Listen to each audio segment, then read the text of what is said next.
ठीक है। आदरणीय बीमा भारती जी कल 11 बजे रुपौली से प्रस्थान करके 12 बजे नॉमिनेशन धमधा में दाखिल करेंगे और धमदाहा से जो हमारे राष्ट्रीय जनता दल के महागठबंधन के प्रत्याशी हैं आदरणीय संतोष कुशवाहा साहब पूर्व सांसद, वो भी कल अपना नॉमिनेशन धमदाहा में दाखिल करेंगे, जिसमें नेता प्रतिपक्ष और बिहार के भविष्य आदरणीय तेजस्वी प्रसाद यादव जी भी अपनी उपस्थिति में नामांकन करवाएंगे और नामांकन सभा को संबोधित करने का काम करेंगे। इसको लेकर क्या क्या तैयारी की जा रही है? हमारे यहाँ सभी पंचायत अध्यक्षों को, तमाम रुपौली प्रखंड, भवानीपुर और बीपुर विधानसभा के सारे गण्यमान्य लोगों को पार्टी के स्तर से जानकारी दे दी गई है। महागठबंधन के सभी साथियों को हम लोगों ने सूचना दिया है कि कल हम लोगों का नॉमिनेशन है।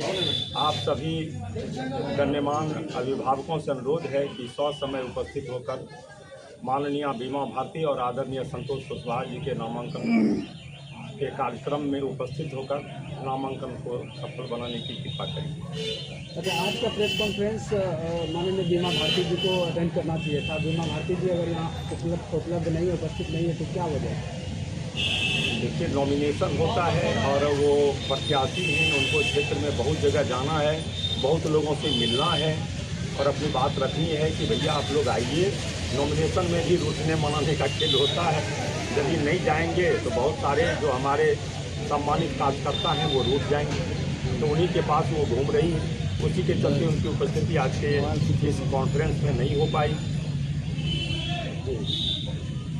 नामांकन में कुछ कोई विशेष आ रहे हैं? हाँ, नेता प्रतिपक्ष तेजस्वी यादव जो महागठबंधन के नेता हैं, बिहार के भावी मुख्यमंत्री हैं, वो स्वयं उपस्थित हो। कल महागठबंधन के दूसरे दलों के नेता जो है नज़र नहीं आ रहे हैं आपके साथ में, क्योंकि समय उनको सूचना नहीं दी है कि आज हमारा प्रेस कॉन्फ्रेंस है, नहीं तो वो सभी उपस्थित रहते हैं। दिल से सभी साथ हैं, नॉमिनेशन में सभी रहे, एक भी अनुपस्थित नहीं है। क्या लगता है कल कितने जनसंख्या में, कितने संख्या में जो है कि नॉमिनेशन का करने के लिए जाएंगे? मुझे लगता है रुपौली से कम रुपौली विधानसभा से 5000 से ऊपर व्यक्तियों के साथ हम लोग वहाँ पहुँचे। अगर कोई जनता यहाँ से जाती है तो इसके लिए कहीं कोई ठहरने का व्यवस्था है, कुछ ऐसा है क्या? नहीं, क्योंकि वो सभा में तब्दील, नॉमिनेशन के बाद वो सभा में तब्दील हो जाएगी। नेता प्रतिपक्ष स्वयं आ रहे हैं, महागठबंधन के नेता, महागठबंधन के अध्यक्ष वो स्वयं उपस्थित हो रहे हैं। तो हम लोग तो फिर नॉमिनेशन के बाद सभा के रूप में तब्दील हो जाएंगे और उसी सभा में उनकी बातों को सुनेंगे। तो क्या इस बार का क्या कुछ माहौल है रुपौली विधानसभा का? पिछले चुनाव से लेकर जो था उस समय कुछ अलग परिस्थितियाँ थी, अभी कैसा माहौल है महागठबंधन को लेकर, खासकर बीमा भारती को लेकर? महागठबंधन में जितनी दलें हैं, आप लोग तो पत्रकार हैं, जान ही रहे हैं, जितनी दलें हैं और उनका वोट बैंक आप देख लीजिए, कहीं से कोई शंका नहीं। हाँ, मेहनत तो करनी पड़ेगी, चुनाव है, चक्कर तो है। हमारे आगे भी तो प्रत्याशी हैं, अन्य दलों के भी प्रत्याशी हैं, लड़ना तो पड़ेगा, लेकिन जीत में कोई शंका नहीं। हम लोग जीतेंगे, पूरी ताकत से जीतेंगे। चाहे प्रशासनिक रूप से जितना भी हमको दबाव में डाल दें, लेकिन हम लोग हारने वाले लोग नहीं। तो कहने का मतलब प्रशासनिक दबाव भी आप लोग के ऊपर बन सकता है? निश्चित रूप से हम लोगों को चुनाव आते आते धमकाया जाएगा, कुछ भी किया जाएगा। ये कहाँ से, किसके द्वारा होता है? सत्ता के द्वारा। सत्ता के अगले चुनाव में आप देखा कि नहीं, तेजस्वी जी मुख्यमंत्री बन गए थे, जो काउंटिंग मात्र 6-7 घंटे में कंप्लीट होता है ईवीएम में, 4 बजे 5 बजे तक रिजल्ट होती है, उसको 2 बजे रात तक खींच के ले गई। 12 वोटों से, 17 वोटों से, 100 वोटों से, 50 वोटों से, 60 वोटों से 10 सीट हमको हरा दिया गया और हमारी सरकार बनते बनते रह गई। ये तो सरकार है, सत्ता की ताकत है। तो इस बार भी ऐसा कुछ होगा या फिर इस बार सरकार बनाएंगे? इस बार हम लोग जगह हुए, हाँ, इस बार नहीं होने की। जगह हुआ बेटा मरता है क्या? जो सचेत रहता है वो गिरता है क्या? हम लोग भी सचेत जाएंगे, हम लोग भी उस ईवीएम को जोड़ने का काम करेंगे। अध्यक्ष जी, जैसा कि आप जो है पुराने समय से जो है राजद से जुड़े हुए हैं, लेकिन चुनाव के करीब में जो है एन टाइम पे जो है दूसरे पार्टी के नेताओं को जो है टिकट दे दिया जाता है। हमने देखा हाल फिलहाल में जो है पूर्व सांसद संतोष कुशवाहा जी को जो है धमदाहा से जो है उम्मीदवार बनाने की कुछ ऐसी परिस्थिति में आप लोगों को क्या मन में कहीं ठेस पहुंचती है या क्या कुछ होता है? ठेस इसलिए नहीं पहुंचती है कि माननीय संतोष कुशवाहा जी बड़े जनाधार वाले नेता हैं, बड़े जनाधार जी। उनका एक अपना वजूद है। 2 बार लोकसभा सदस्य रहे, 1 बार 82 से विधायक रहे, 10 से लगातार 24 तक वो विभिन्न संसद में विधानसभा में अपनी उपस्थिति दर्ज कराए। तो बड़े जनाधार के लिए यदि वो आते हैं, हमारे दल में आए हैं, तो निश्चित रूप से सीमांचल में राजद बहुत मजबूत हुई। हम कहीं न कहीं कमज़ोर थे। दमदहा में लगातार हम 3 चुनाव हारे, 10, 15, 20। तो कुशवाहा जी के आने से हम मजबूत हुए। महागठबंधन के बाकी दलों के नेता क्या नॉमिनेशन में शामिल हो रहे हैं? जी, कांग्रेस वाले भी रहेंगे साथ, कांग्रेस अध्यक्ष रहेंगे, भाजपा माले के चतुरी जी हैं वो रहेंगे, CPI से जनार्दन शर्मा हैं प्रखंड सचिव वो रहेंगे, VIP के जो जुमरी वाले हैं अध्यक्ष जी वो रहेंगे। तमाम जो हमारे सहयोगी दल हैं सबों को हम लोगों ने आमंत्रित किया है। रुपौली की जनता से क्या अपील करना चाहेंगे कल नॉमिनेशन को लेकर? निश्चित रूप से महागठबंधन आपके साथ खड़ा रहेगा। यदि हमारी सरकार बनी तो तेजस्वी जी ने घोषणा की है कि गरीब घर से हर घर से जो जिस योग्यता के लाएगा उसको ये उपलब्धि दें, ये हमारा घोषणा है। और तेजस्वी जी ने जो घोषणा की थी 20 में, उसको जब सरकार में आए तो पूरा करने का काम किया। नीतीश बाबू जो नीतीश बाबू कहा करते थे 10 लाख नौकरी बाप के घर से पैसा ला के देगा तेजस्वी, उसी नीतीश बाबू से 5 लाख नौकरी बनवाए कि नहीं?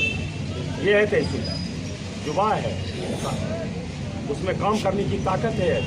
नीतीश बाबू तो 75 वर्ष के हो गए, 60 वर्ष में ही सेवानिवृत्त होते हैं सरकारी कर्मचारी, 75 वर्ष के हो गए नीतीश बाबू। उनको तो स्वयं अभिभावक बन जाना चाहिए अपने तेजस्वी का, और इनको आशीर्वाद दे दें।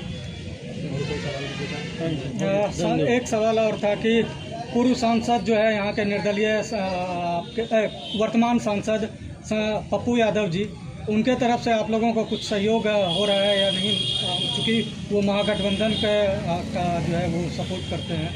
सांसद भी बड़े लीडर हैं और कांग्रेस के साथ खड़े हैं जी, कांग्रेस को हमारे साथ खड़ी, तो उनका हमेशा मार्गदर्शन हम लोग को मिलता ही रहेगा। उनके विरोध का कहीं कोई गुंजाइश नहीं है।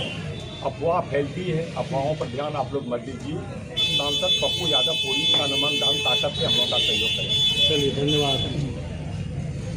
तैयारी है नॉमिनेशन को लेकर? नॉमिनेशन का तो कल हम लोग जो है रुपौली विधानसभा इंडिया गठबंधन के तमाम जो दल है, कम्युनिस्ट है, VIP है, कांग्रेस है, सब मिलकर हम लोग कल भारी तादाद में, भारी जनसंख्या में, काफ़ी उत्साह उमंग के साथ हम लोग धमदाहा जा रहे हैं विधायक जी के साथ में, और नॉमिनेशन करवाएंगे।